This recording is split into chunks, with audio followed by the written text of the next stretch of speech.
A forest ranger accidentally discovers a hidden passage deep in the woods and realizes he has stumbled upon a dangerous secret that was never meant to be found. What was hidden behind it, and how did it all end? Watch until the end, subscribe, and comment where you're watching from. The forest had never been silent for him. Even after all these years, it spoke in small, familiar ways. The creak of old trunks shifting in the wind, the soft crack of branches under unseen animals, the distant tapping of a woodpecker that marked time better than any watch. He had learned to read those sounds the way others read traffic or voices in a room. When something was wrong, the forest told him first. That morning began like dozens of others. The route was routine, almost boring in its predictability. A distant sector of the reserve, rarely visited except during fire season or after storms, had shown irregularities on the last inspection reports. Missing boundary markers, faint traces of tire ruts that should not have been there, a complaint from a nearby village about a low engine noise at night. Nothing conclusive, nothing urgent enough to call in a team, just enough to require a walkthrough. He preferred to go alone on days like this. Alone he noticed more. Alone he could move without announcing himself. The forest floor was damp from the night rain, leaves pressed flat against the soil, making every footprint easier to read. That detail lodged itself in his mind without effort. Good conditions for tracking, bad conditions for anyone trying to hide. He followed the familiar fire break for the first hour, checking markers, pausing to adjust one that had tilted, making a mental note of another that would need replacement before winter. Everything looked as it should, too much as it should.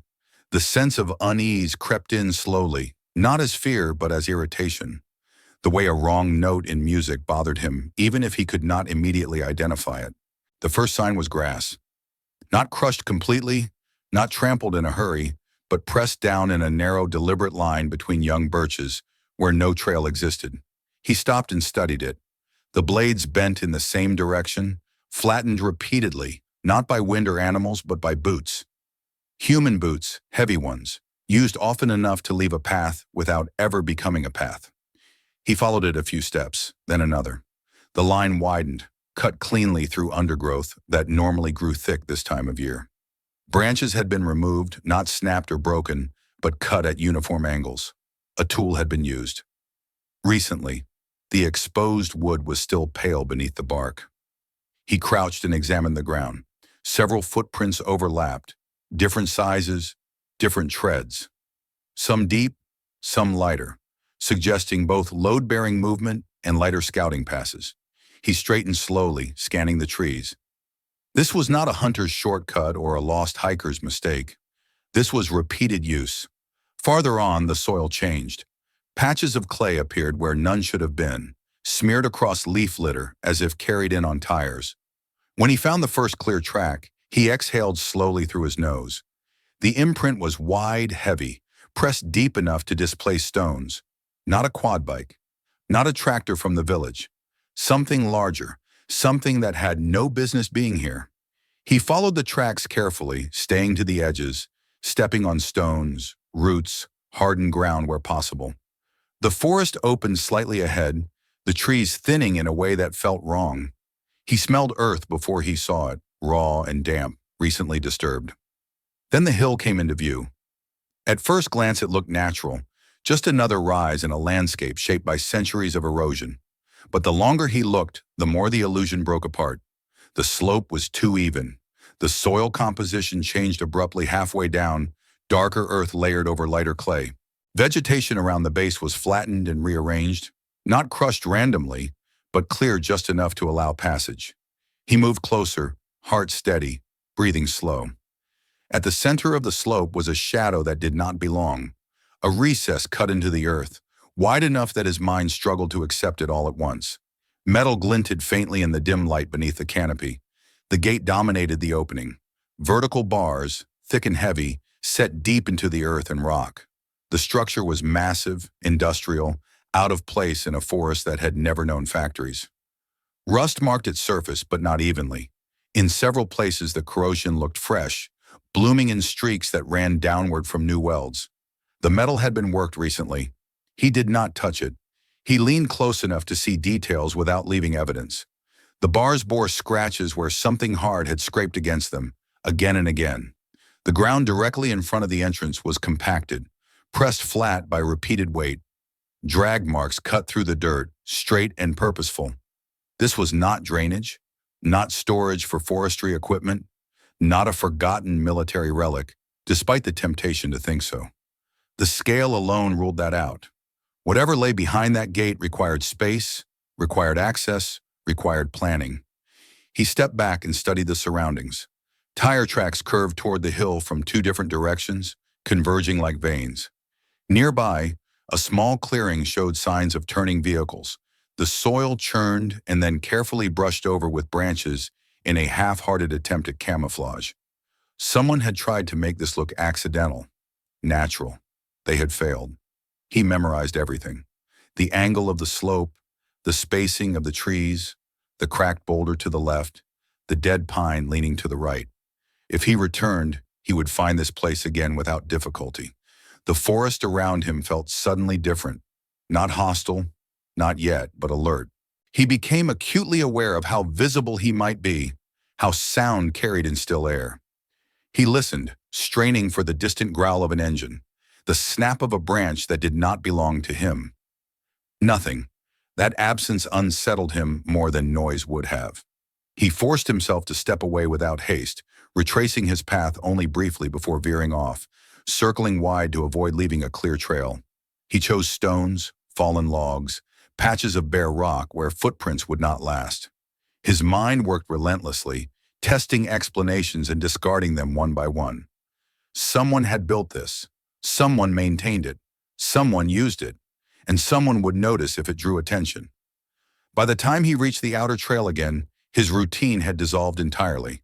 The forest resumed its familiar sounds, but now they carried a warning he could not ignore. He did not report anything that day, not to his supervisor, not in the logs. Instead, he marked the time, the weather, the direction of the tracks, and stored the knowledge where only he could reach it. That night, long after he left the trees behind, he replayed the image of the gate in his mind.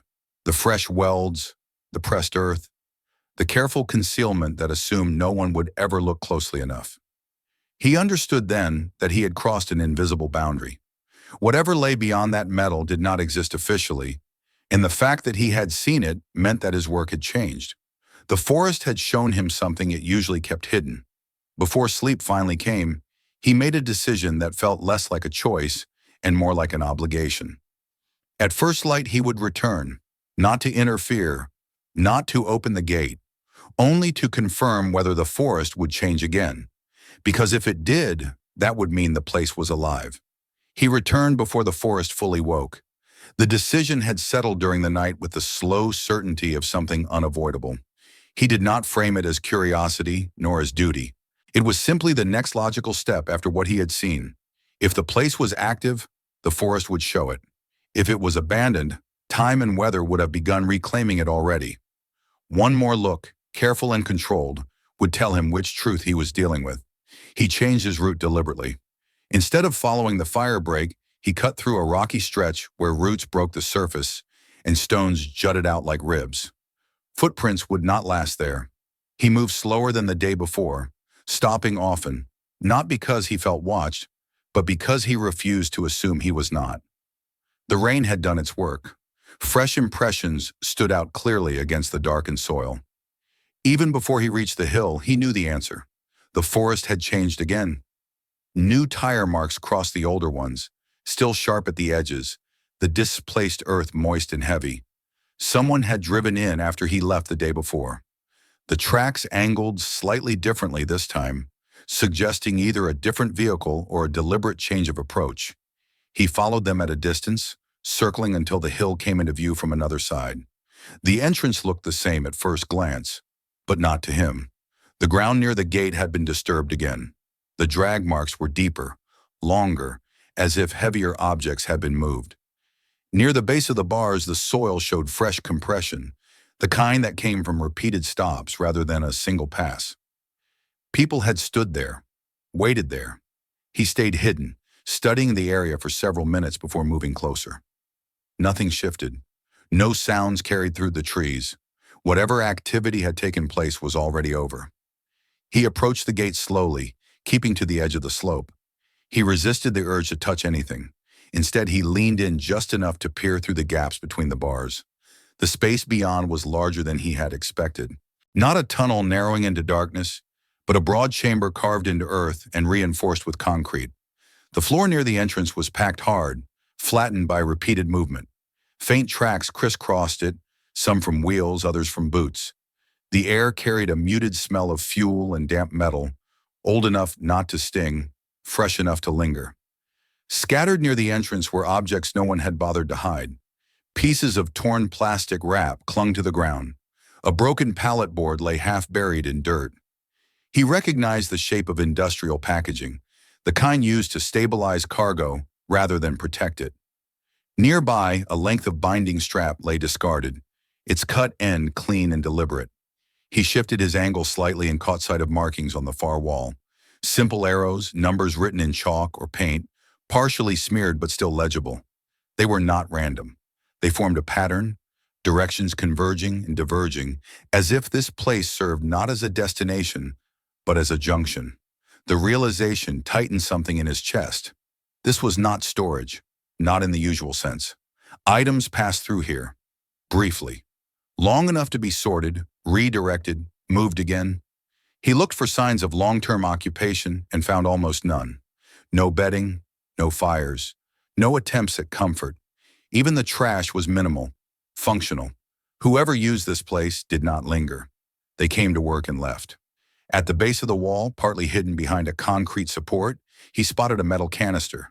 Its cap was stained, the residue around it darkened and oily. He did not need to open it to know what it had held. Fuel, enough to power machinery, vehicles, generators, enough to explain the smell. He withdrew slowly, backing away from the gate without turning his back on it. Only once he reached the trees did he allow himself to breathe fully again. The forest around the hill bore other signs he had missed the first time. A cluster of broken branches arranged too neatly to be accidental, likely used to mask a cleared path. A patch of grass where something heavy had been parked and then removed. The faint outline of a makeshift turnaround, brushed over but not erased. He followed the tracks outward this time, not all the way, just far enough to understand their logic. They did not lead directly to any known road. Instead, they split, rejoined, curved back on themselves, deliberately confusing. Someone had planned this approach carefully, anticipating discovery and working to delay it. He stopped short of leaving the cover of the trees. He did not need to see where the tracks ended. Knowing that they did was enough. By the time he turned back, his initial questions had transformed into conclusions. The object was active, maintained, organized. Whatever passed through that underground space was valuable enough to justify secrecy, logistics, and risk. More importantly, the design suggested expectation. They expected someone to stumble upon it eventually. The gate was not hidden completely, only disguised. The forest itself was the primary barrier, counting on isolation and assumption to do most of the work. He took a longer route home, letting the forest settle around him again. The familiar sounds returned, but now they felt layered, as if something moved beneath the surface that only he was aware of. Every snapped twig carried the faint possibility of intention. At home, he washed the mud from his boots carefully, scrubbing until no trace remained. He cleaned his jacket, aired it, made sure nothing clung to the fabric that did not belong there. These habits had once been about respect for his work. Now they served another purpose. He did not write anything down, not yet. Instead, he reconstructed the interior in his mind, replaying the arrangement of marks, the spacing of objects, the rhythm of use. He imagined the sequence of arrivals and departures, the brief flurries of activity followed by silence. One thought returned again and again, uninvited and persistent. If this place functioned as a junction, then it was only one part of something larger. There were other routes, other nodes, other people, and if it was active now, then it would be active again. That night, he planned his next move with care. Not an approach, not an entry. Observation, distance, patterns. The forest had shown him the existence of something hidden. Now it was his responsibility to understand it, without letting it understand him in return. By morning, he had accepted what that meant. From this point on, every step he took near that hill would matter. The forest was no longer just terrain. It was a buffer between him and people who did not want to be seen. And the deeper he watched, the more dangerous that watching would become. After that second visit, the forest stopped feeling neutral. Nothing visible changed at first. The trees stood where they always had. The path still curved through familiar ground. The wind moved the canopy with the same slow indifference. Yet the ranger sensed a shift, subtle but undeniable, as if the landscape had acquired another layer that only he could perceive. Beneath the ordinary rhythms of growth and decay, now lay patterns of intention, repetition, discipline. He understood that returning openly, walking the same routes, approaching the hill directly again, would be a mistake. Whatever operated beneath that mound relied on secrecy, but not on ignorance. The tracks, the false turns, the careful brushing of soil all suggested people who anticipated scrutiny. They did not expect an expert, but they were prepared for curiosity. So he changed his behavior. He stopped visiting the area daily. Instead, he let gaps form, irregular and unplanned to anyone watching from afar. When he did move through the sector, he altered his timing, sometimes early, sometimes late, sometimes not at all. He avoided the fire breaks and obvious lines of movement, favoring rocky ridges, shallow stream beds, and thick undergrowth that forced him to move slowly but left little behind. Observation became his primary task, not intervention. He decided early that heroics would get him killed. His goal was not to confront or expose, but to understand. Understanding, he believed, was the only form of protection available to someone standing alone. He selected his first observation point carefully. A natural rise not far from the hill offered a partial view of the approaches without exposing the entrance itself. From there, through a screen of young firs and fallen branches, he could see the faint outline of the clearing where vehicles turned. The ground there told stories clearly. Tires bit deep when heavy, slid when rushed, paused when waiting. He visited the spot at different times of day, never staying long. At dawn, dew outlined fresh impressions. At dusk, shadows stretched in softened shapes, hiding movement. After rain, the forest recorded everything like wet clay. During dry spells, dust patterns and crushed leaves served the same purpose. Gradually, a rhythm emerged. Activity did not occur randomly. It clustered. 2 or 3 days of nothing, then sudden, concentrated disturbance. Multiple vehicles, multiple sets of boots. Then silence again, as if the forest were holding its breath between movements. He learned to distinguish the tracks without effort. One vehicle was heavier than the others, its tires wider, its turns slower. Another moved quickly, lighter, often arriving after the heavier one had already left. The pattern suggested transfer, not delivery. Nothing stayed long. He noticed the absence of casual behavior. No discarded cans beyond the minimum. No cigarette butts except in one specific place, always crushed flat and buried slightly. Whoever worked there followed rules, the kind enforced not by signs or reminders, but by habit. As days passed, he expanded his observation outward. He followed the faint vehicle routes only far enough to confirm their logic, then stopped. They never led straight to public roads.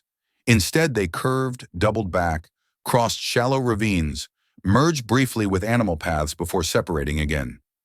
It was deliberate confusion, designed to exhaust anyone trying to trace them. He marked nothing physically. Every route, every junction, every turnaround lived only in his memory. He reconstructed them mentally over and over until the map was fixed and clear. The forest itself became a tool. He learned where sound traveled and where it died, where branches snapped loudly and where moss swallowed footsteps. He positioned himself accordingly, never choosing a place that forced him to break silence when leaving. At the same time, he began to notice something else, signs that were not related to transport or labor. On one occasion, he arrived at his observation point to find the grass pressed down in a narrow arc that had not been there before. Someone had stood where he now stood, long enough to leave an impression.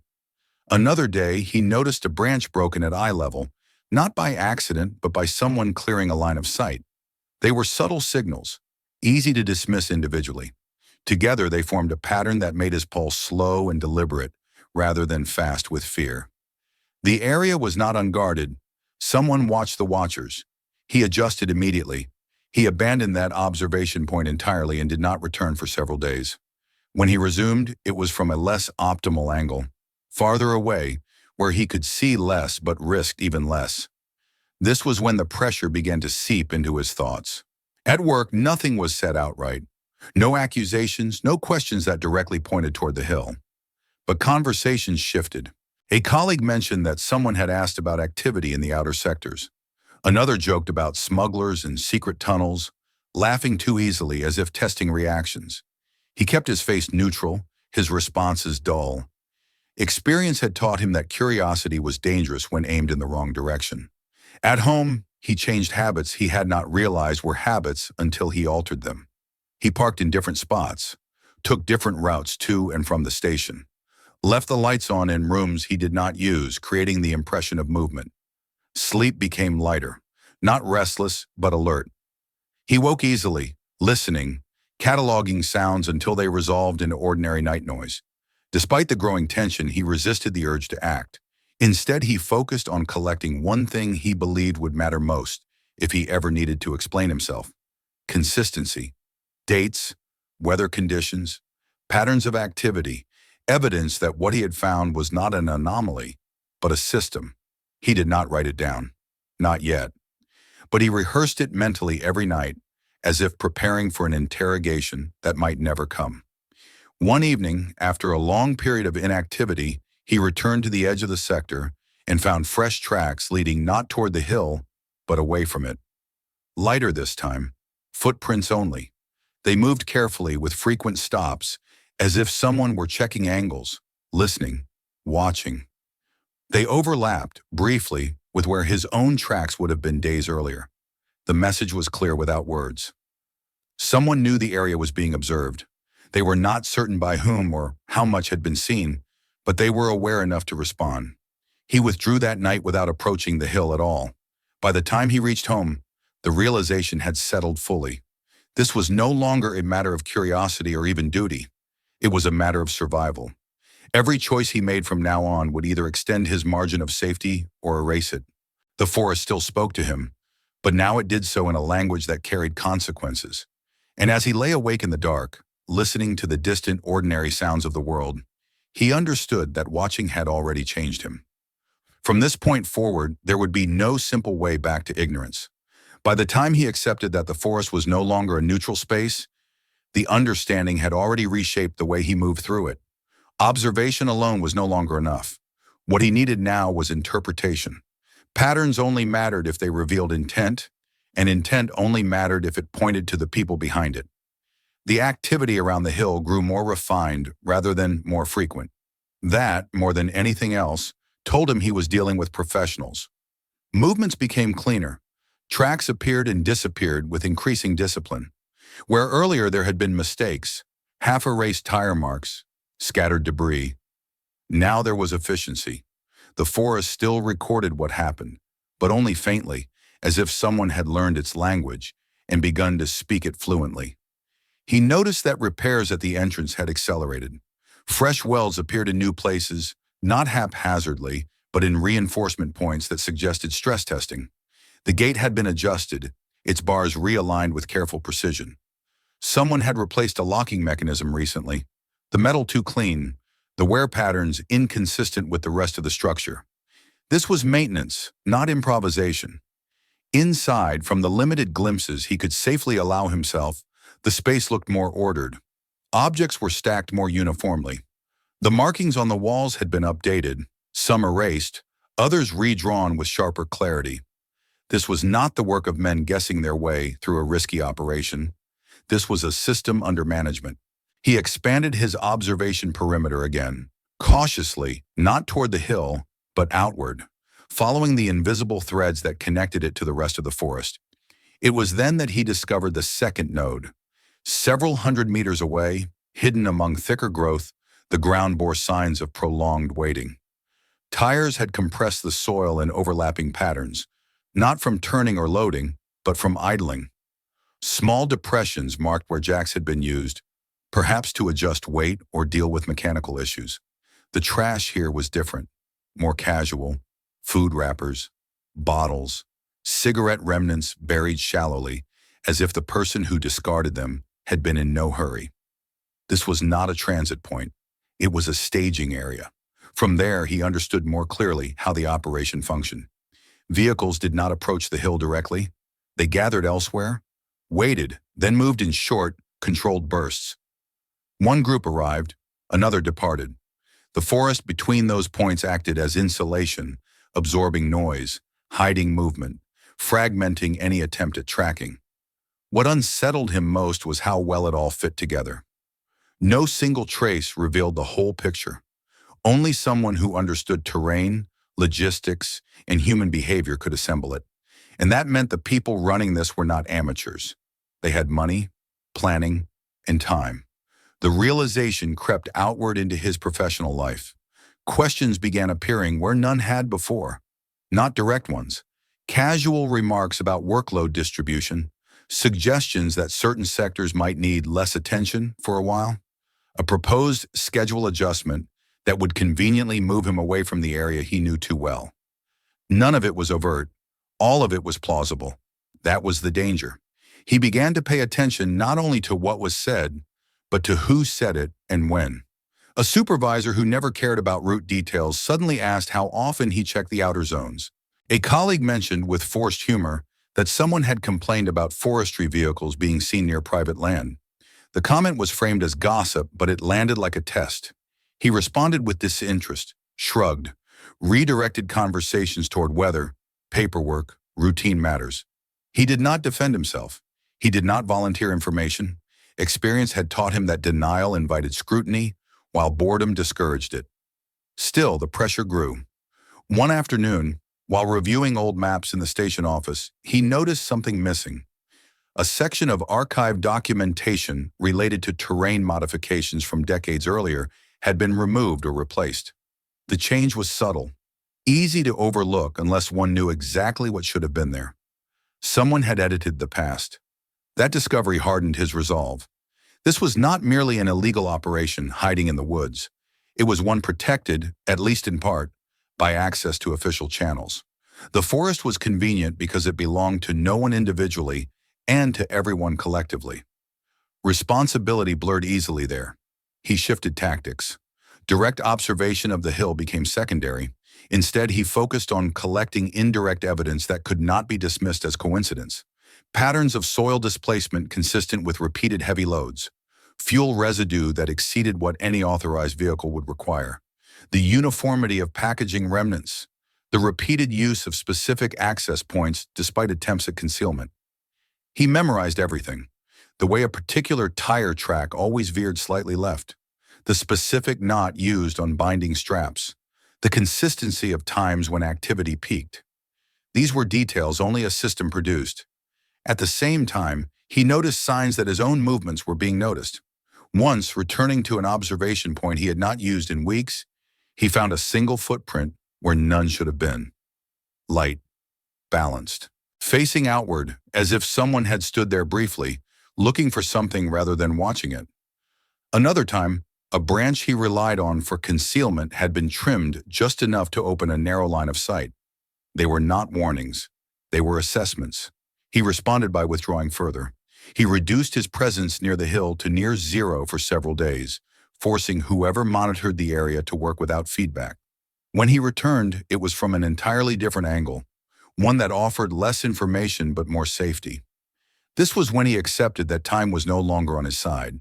The operation was too established, too integrated, too protected. If it continued, it would only become harder to expose and easier to erase anyone who tried. But acting too soon, with insufficient proof, would place him directly in its path. He began to gather what he could safely obtain. Fragments, traces, the kind of evidence that meant nothing alone, but everything together. He avoided anything that required proximity to people. Faces were irrelevant. Names would come later, if at all.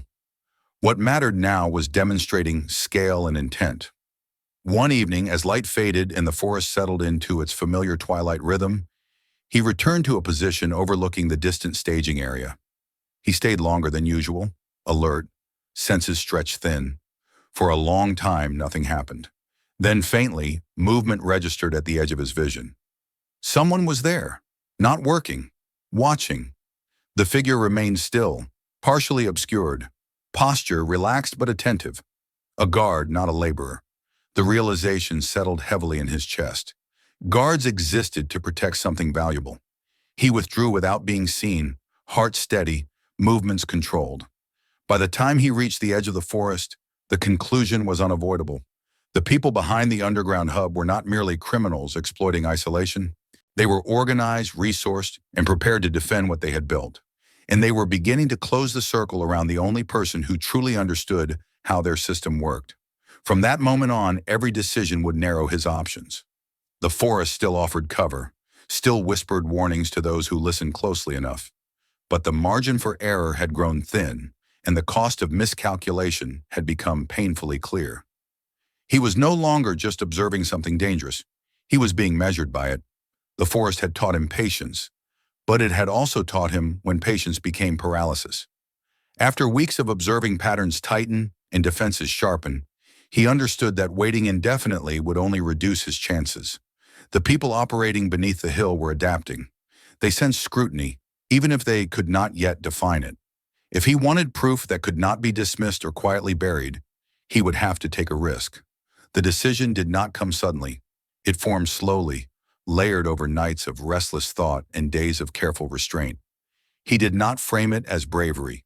He framed it as necessity. Without something tangible, something undeniable, everything he had gathered would remain circumstantial, vulnerable to denial or reinterpretation by anyone with enough influence. He chose his moment carefully.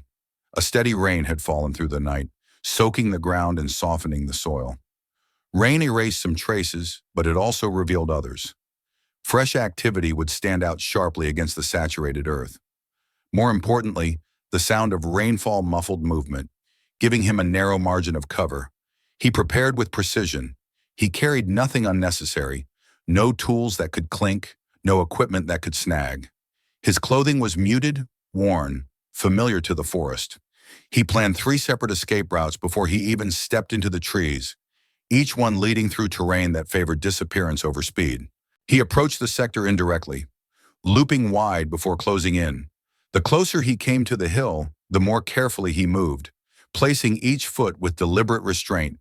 His breathing slowed until it matched the rhythm of rain on leaves.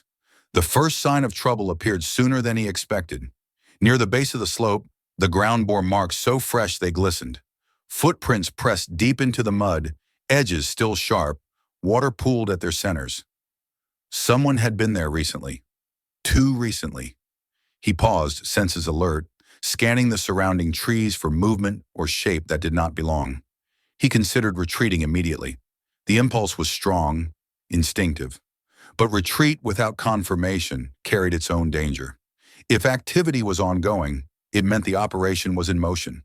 If he left now, he might lose the opportunity he had waited weeks for. He edged closer, staying low, using the uneven ground to break his outline. The gate loomed ahead, its vertical bars slick with moisture, dark against the lighter soil. For a moment, everything seemed still. Then he heard it. Not a voice, not even a clear sound, just the faint metallic vibration of something being adjusted. A subtle resonance that traveled through the ground more than the air. He froze, every muscle locking in place. Someone was inside. The realization sharpened his focus rather than scattering it. He evaluated distance, angles, the direction of the wind. He was not directly visible from the entrance, but he was close enough that any sudden movement could betray him.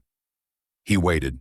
Time stretched into something elastic, measured not in minutes but in heartbeats. The rain continued, steady and indifferent.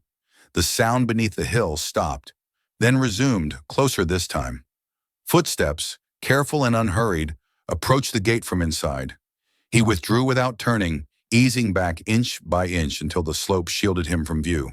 His exit route took him through a dense stand of young trees where branches formed a chaotic barrier.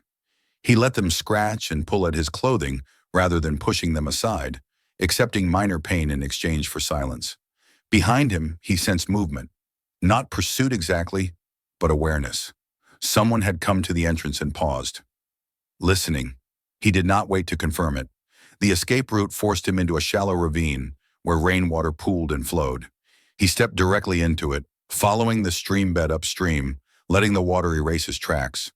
When the ravine narrowed, he climbed over slick stones and moved through a patch of ground where fallen needles concealed his passage. At one point, his foot slipped, sending a sharp jolt of pain up his leg.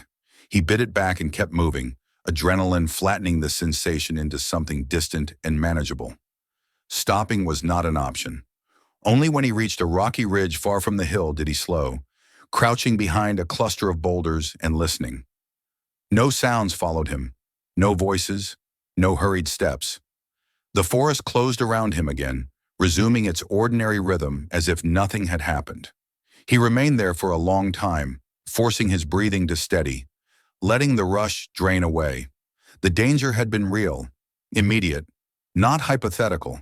If he had arrived minutes earlier or later, if he had chosen a slightly different angle of approach, he might not have escaped unnoticed. The realization settled heavily as he made his way home, careful to keep to indirect paths, doubling back once for no reason other than instinct. The consequences did not end in the forest. Over the following days, subtle changes crept into his life beyond the trees. A vehicle he did not recognize appeared parked near his home more than once. At work, a routine inspection was suddenly rescheduled without explanation, placing him alone in a remote area he rarely covered. A colleague mentioned, casually, that there had been inquiries about his recent routes. None of it was overt. All of it was unmistakable. They were narrowing their focus. He adjusted quickly. He abandoned any thought of approaching the hill again. Direct observation was finished. From this point forward, proximity meant exposure. Instead, he shifted to compiling everything he already knew, assembling it mentally into a coherent whole. He revisited his memories with ruthless discipline. Dates, weather, times, patterns, the sequence of vehicles, the staging area, the maintenance of the gate, the presence of guards. Each detail found its place, forming a structure that no single denial could dismantle. He also made copies, not physical ones, mental ones, reinforced through repetition. He planned what he would say, how he would say it, and to whom. He identified which pieces of information could stand alone if others were lost. The fear did not paralyze him. It clarified him. He understood now that his survival depended on distance, discretion, and preparation. The mistake he had made, approaching too closely at the wrong moment, had nearly ended everything. But it had also confirmed something vital. The operation was active, defended, and aware that it might be exposed. That awareness meant time was running out. As he stood at the edge of the forest one evening, watching the light fade through the trees, he accepted the final truth that had been forming since the first day he found the gate. He could no longer remain an invisible observer. The situation had moved beyond that. What remained was a choice, and it would shape everything that followed. He turned away from the forest with measured steps, already planning the next phase, knowing that the risk he now faced would only grow. The underground hub had revealed itself not as a secret to be uncovered at leisure, but as a system that reacted, defended, and eliminated threats. And he had come far too close to becoming one. After the narrow escape, the forest no longer felt like a place where time could be stretched or decisions delayed. What had once been a careful balance between distance and observation collapsed into a single, pressing reality. He was already visible. Not identified with certainty, perhaps, but marked as a variable that no longer fit cleanly into the system operating beneath the hill. And systems, especially well-funded ones, did not tolerate variables for long. He understood now that returning to the entrance, even indirectly, would be reckless. The operation had tightened after his mistake. Routes shifted faster. Activity condensed into shorter windows. The people involved were not panicking, but they were cleaning edges, reducing exposure, preparing for contingencies. That alone told him how valuable the operation was. No one invested that level of discipline in something disposable, so he changed the nature of his work entirely. Instead of adding new observations, he began assembling everything he already possessed. He treated his memory like an archive, pulling events apart and laying them back down in sequence, testing each connection. The rain-soaked morning when fresh tracks had appeared overnight, the repeated arrival of the heavier vehicle before the lighter one, the staging area hidden far enough from the hill to break direct association, yet close enough to allow rapid transfer. The maintenance of the gate, not as reinforcement against intrusion, but as assurance of uninterrupted access. He cataloged details others would overlook. The specific width of the tire tracks, consistent across multiple vehicles. The repeated use of the same type of binding strap, the knotting technique on torn packaging. Even the placement of discarded items followed rules, always pushed to the same side of the chamber, never left near the center. This was not chaos. It was a workflow. He also considered what he had not seen. No long-term storage. No attempts at concealment inside the chamber beyond basic order. No signs of living quarters. Everything pointed toward transit. Goods arrived, paused briefly, then moved on. That meant there were endpoints elsewhere, places where the risk was redistributed, masked as something legal or mundane. Finding those endpoints became his final task before acting. He returned his focus to the outer edges of the forest, not the hill itself. He watched access roads from a distance, noting which ones showed signs of repeated heavy use without official justification. He observed where dirt and clay from the forest appeared on paved surfaces, especially after rain. Patterns emerged slowly but unmistakably. One route in particular showed the same distinctive soil composition he had seen near the hill, carried out on tires and dropped in thin, careless lines where drivers assumed no one would notice. That route led past a legitimate operation, a place with paperwork, licenses, routine inspections, a place that provided perfect cover. The connection was indirect, but strong enough. The same tire widths, the same compressed turnaround marks, the same intervals between arrivals and departures. The forest fed the node beneath the hill, and the node fed the facade beyond it. Once he saw that, the picture became whole. The next question was not what to do, but how to do it without being swallowed by the system he intended to expose. Reporting through local channels would be suicide. The subtle pressure he had already felt at work suggested that information did not stay contained. Complaints were filtered, reports softened, names passed quietly from desk to desk until they landed in the wrong hands. He needed distance, structural distance. He considered his options carefully. Regulatory agencies existed precisely for cases like this, but they were slow and often compromised by jurisdictional confusion. Journalists could move faster, but they required proof that could withstand legal scrutiny. Law enforcement at a higher level offered authority, but only if the initial approach did not trigger internal suppression. He chose a path that balanced speed and insulation. He began preparing a package of information that did not rely on emotion or speculation. No accusations, no assumptions, only patterns, documented logically, supported by environmental evidence and professional observation. He described terrain modifications inconsistent with authorized activity, repeated heavy vehicle movement in protected zones, structural maintenance of an unregistered underground facility, the absence of natural explanations. He structured it as an anomaly report, the kind designed to raise questions rather than force conclusions. Anyone competent would see where it led. He made copies of that information, not physically, but through distribution. He memorized it thoroughly. He left fragments of it in places where they would be discovered if he disappeared from routine life. A sealed envelope with a trusted acquaintance who knew nothing of its contents. A digital draft saved under an innocuous name, set to transmit automatically if untouched for too long. These were not dramatic gestures, they were insurance. As pressure continued to mount at work, he accelerated. His schedule was altered again, pushing him toward isolated assignments under the pretext of efficiency. A supervisor mentioned, too casually, that his familiarity with remote sectors made him ideal for solo coverage. The implication was clear. Isolation could be framed as trust or as convenience, depending on how events unfolded. He declined one assignment, citing a minor injury from a recent fall. The explanation was plausible. It bought him time. When he finally made contact with the external channel he had chosen, he did so carefully, through intermediaries and neutral language. He did not present himself as a whistleblower or a victim.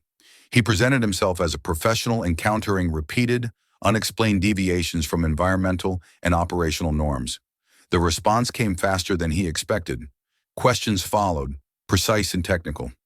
Requests for clarification, not sensationalism.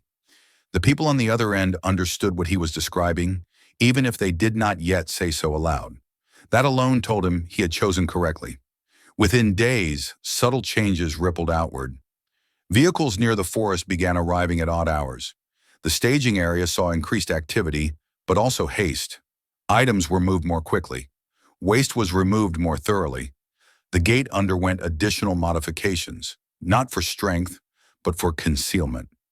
Someone was preparing for scrutiny. At the same time, unfamiliar faces appeared on nearby roads.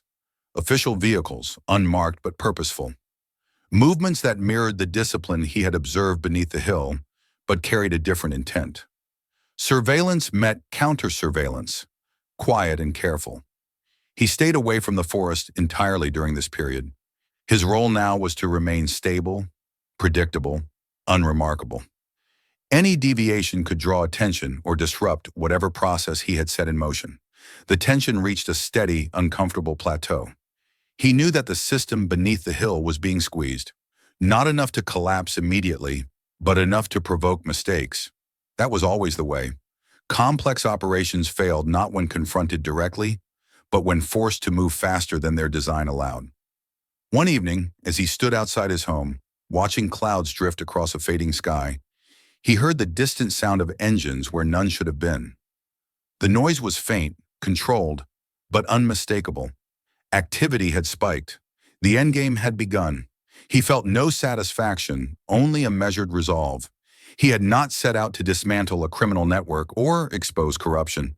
He had followed the logic of the forest, listened when something did not belong, and refused to ignore it. That path had led him here, to a moment where the truth could no longer be contained beneath layers of earth and metal. Whatever happened next would move beyond his control, but he had ensured that it would not disappear with him. The forest did not return to silence. It shifted instead, growing restless in a way he had never known. Where activity once came in brief, disciplined bursts, it now stretched into long, uneasy hours. The rhythms he had learned to read were disrupted. Movements overlapped. Tracks appeared where they should not have. The system beneath the hill was no longer operating at its preferred pace. From a distance, without approaching the area itself, he could tell that something was wrong. Heavy vehicles moved more frequently and less carefully. The soil along the outer access routes showed signs of hurried turns and overloaded axles. Branches that had once been carefully replaced after passage were now snapped and left where they fell. Someone was rushing, and rushing meant mistakes. The staging area he had identified earlier became the center of this agitation. The ground there was churned repeatedly, not smoothed as before. Waste that would once have been removed now lingered. Torn packaging fragments, pieces of strap, oily rags half buried and abandoned. The discipline had cracked. He did not go closer. He did not need to. The forest was speaking loudly enough. At the same time, a different presence began to manifest itself around the perimeter of the region. Vehicles he did not recognize appeared briefly on secondary roads and disappeared again. People stood where people never stood before, observing intersections, checking distances, walking short sections of ground, and then turning back. Their movements were efficient, restrained, professional in a way that contrasted sharply with the growing desperation around the hill. The two forces moved in parallel, one tightening control, the other trying to erase its own footprints. He understood that the underground hub was being dismantled, not abandoned. Dismantling meant evidence was being relocated, destroyed, or hidden elsewhere. It also meant that those responsible would not hesitate to sacrifice expendable elements to protect the core of the operation. That made him vulnerable again. Pressure resumed, more overt this time. His work schedule was altered repeatedly, assignments changing with little notice. He was directed toward isolated zones under the justification of efficiency and experience. The pattern was clear enough to be unsettling. Isolation could be accidental once. Repeatedly, it became intent. He responded by refusing to be predictable. He coordinated quietly with colleagues under the guise of routine adjustments, ensuring that he was rarely alone for long. He documented every schedule change, every unusual instruction, not formally but mentally, anchoring them in time and context. If something happened to him, those patterns would matter. The first attempt to intimidate him directly came without confrontation. One evening he returned home to find his gate open. Nothing inside the house was disturbed. No valuables were missing. The message was not theft, it was access. Someone had entered and left deliberately, taking nothing, touching only what was necessary to make their presence known. He closed the gate carefully and did not call anyone. Panic was a response his adversaries would expect and exploit. Instead, he treated the intrusion as confirmation. They knew who he was. They were assessing whether fear would silence him. It did not. Within days, events accelerated beyond subtlety.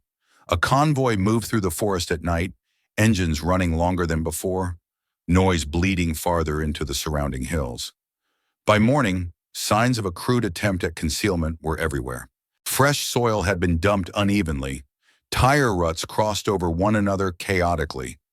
Someone had tried to erase months of disciplined movement in a single night and failed. That was when the official presence arrived. It did not announce itself with sirens or barricades. Instead, it unfolded quietly. Access roads were closed under routine pretenses. Environmental inspections were scheduled. Unmarked vehicles parked at intervals that made sense only to those watching patterns rather than appearances. The clash that followed was not dramatic in the way stories often imagined. There were no chases through the trees, no shouting confrontations. There was tension, controlled and deliberate, as two organized groups maneuvered around one another, each trying to secure advantages without revealing too much. Evidence surfaced in fragments. A vehicle intercepted with residue it could not explain. Documents found where they should not have existed. Connections traced backward from legitimate businesses into places that suddenly refused cooperation. The underground hub became one piece of a much larger picture, its existence impossible to deny once enough surrounding facts aligned. Those who had run the operation attempted to fragment responsibility. Lower-level participants were abandoned. Middlemen vanished.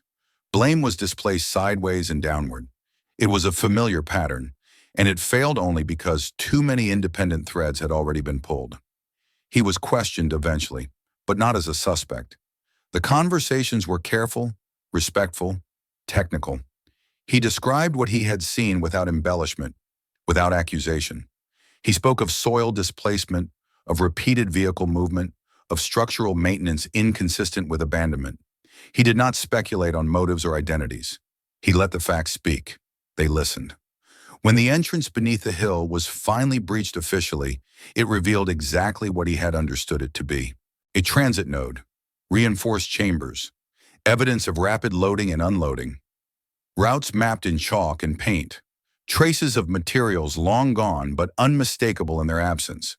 The forest, stripped temporarily of its secrecy, looked wounded. The aftermath unfolded slowly. Arrests occurred quietly, some far from the forest itself. Businesses were audited, licenses suspended. Names appeared briefly in reports before being replaced with larger ones. The system did not collapse dramatically. It unraveled, thread by thread, as systems often did when exposed to sustained pressure. For him, the consequences were immediate and permanent. He was offered options framed as protection, a transfer, a change of role, temporary leave, security measures that felt less like safety and more like displacement. He accepted some and refused others, negotiating carefully, aware that his value lay in what he knew as much as in what he had done. He left the forest for a time, not permanently, but long enough to feel the absence of its constant language. Away from the trees, the world felt louder, less honest. Surfaces replaced soil, walls replaced distance. The simplicity he had once taken for granted was gone. When he eventually returned, the hill was no longer accessible. The entrance had been sealed properly, documented, controlled. The surrounding ground was scarred by investigation, but already beginning to heal. Grass pushed through disturbed soil. New growth softened the edges of disruption. To an untrained eye, the place would soon look ordinary again. He knew better.